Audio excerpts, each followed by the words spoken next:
இப்போ social media YouTube, Insta, Facebook இதெல்லாம் வந்து நிறைய செல்ஃப் டிஃபென்ஸ் வீடியோஸ் வந்துட்டு இருக்கு.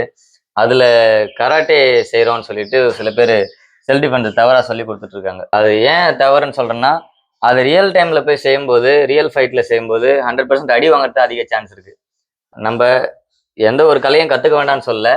ஆனா அந்த செல்ஃப் டிஃபென்ஸ் ஒர்க் ஆகுமா, ஒர்க் ஆகாதான்றத எல்லாருமே பார்த்து தெரிஞ்சுக்கணும்.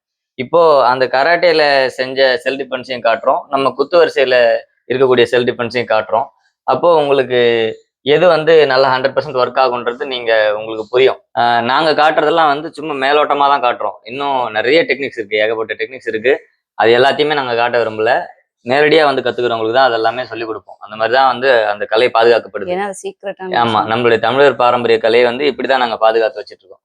அப்படி இருக்கப்போ, உங்களுக்கு நல்லபடியா கத்துக்கணும் அப்படின்னு விருப்பம் இருக்கவங்க, நேரடியா ஒரு நல்ல ஆசானா பார்த்து தமிழர் பாரம்பரிய கலைகளை கத்துக்கோங்க. ஒரு செல்ஃப் டிஃபென்ஸ்னா எல்லாராலையுமே வந்து ஈஸியா தப்பிக்கிற அளவுக்கு இருக்கணும் அந்த செல்ஃப் டிஃபென்ஸ். 100% அதுல தப்பிக்கணும். அதுல போய் செஞ்சு மாட்டிக்கிறதுக்கு எதுக்கு?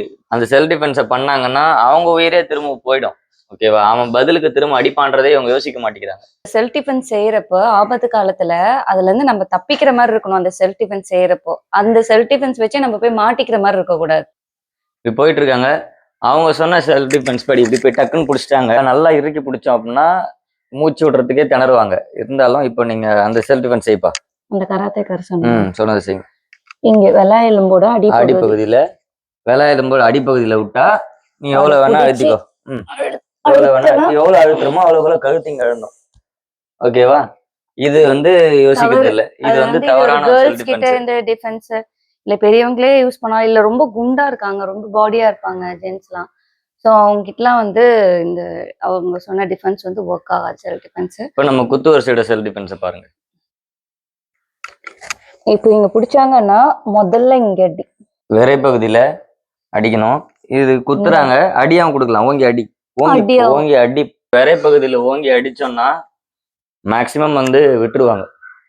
ஏன்னா இந்த ரெண்டு கையுமே என்கேஜா இருக்கு. இந்த ரெண்டு கையுமே என்கேஜா இருக்கிறப்போ ஓங்கி கொடுத்துட்டாங்க அப்படின்னா அதுலதான் அந்த வழியில தான் அவன் கான்சென்ட்ரேஷன் இருக்கும்.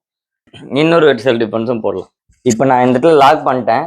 புடி முடிய பிடிச்சி இழுத்தா ஆட்டோமேட்டிக்கா வந்து வழியில யாரா இருந்தாலும் விட்டுருவாங்க. சப்போஸ் முடி முடிதான் அதிகமா. ஆமா, முடிதான் பயங்கரமா வலிக்கும் முடிய பிடிச்சி இழுக்கும்போது. சப்போஸ் அவங்களுக்கு முடி இல்லை அப்படின்றப்போ விரை பகுதியில தாக்குறது 100% சேஃப் உங்களுக்கு.